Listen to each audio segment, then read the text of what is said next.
Salut à toutes et à tous, je me présente, je m'appelle FX et bienvenue dans ma rubrique Arcade Fighting Zone.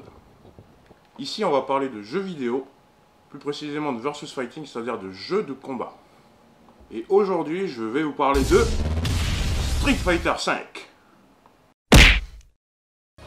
Donc là je vais vous présenter un peu les personnages du jeu. Donc on a 16 personnages en tout, représentés dans le tout dernier Street Fighter. Donc parmi les 16 personnages on retrouve 4 nouveaux personnages qui sont Rashid, un agent secret originaire du Moyen-Orient.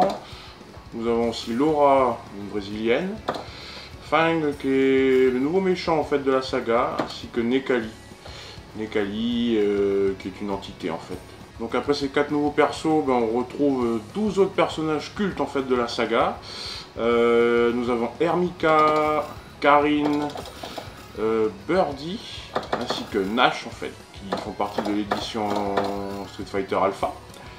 Puis Zangief, Chun-Li, Ryu, Bison, Ken, Camille Vega ainsi que Dalsim qui reviennent.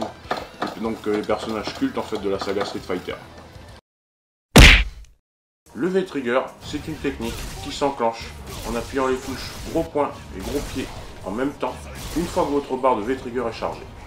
C'est une provocation permettant à votre personnage d'amplifier ses coups ou d'effectuer un coup spécial. Je vais donc vous parler du système de Plink. Donc qu'est-ce que le Plink en fait?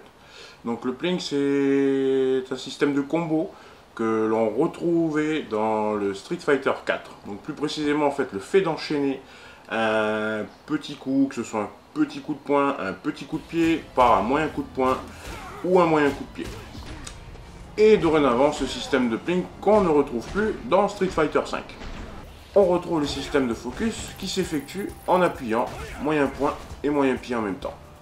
Bien différent du Street Fighter 4, chaque personnage possède désormais un focus unique, qui permettra de dasher, d'éviter, de renvoyer ou d'annuler un pouvoir.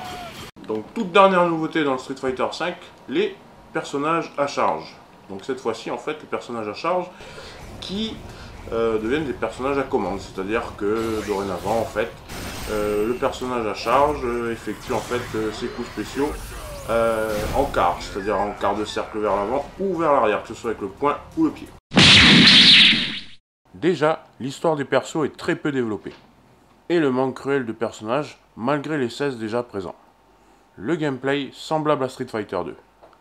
L'avantage du gameplay pour le noob, c'est que il aura beaucoup plus de facilité, il s'adaptera beaucoup plus facilement en fait au jeu, dû à sa fluidité et à sa facilité avant tout, quoi. Contrairement à un joueur expérimenté qui lui retrouvera par contre en fait énormément de phases semblables à Street Fighter 2 en fait, un jeu qui est sorti il y a 20 ans.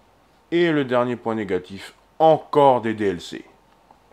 Non mais sérieux, les DLC, vous en avez pas marre? Dans les teasers d'aujourd'hui, c'est comme si on vous présentait une belle pizza avec tous ses ingrédients. Jambon, fromage, tomate, capre et tout le tralala. Quand vous achetez le jeu, c'est comme si on vous délivrait que la pâte et que les ingrédients, faut les payer. Comme les DLC.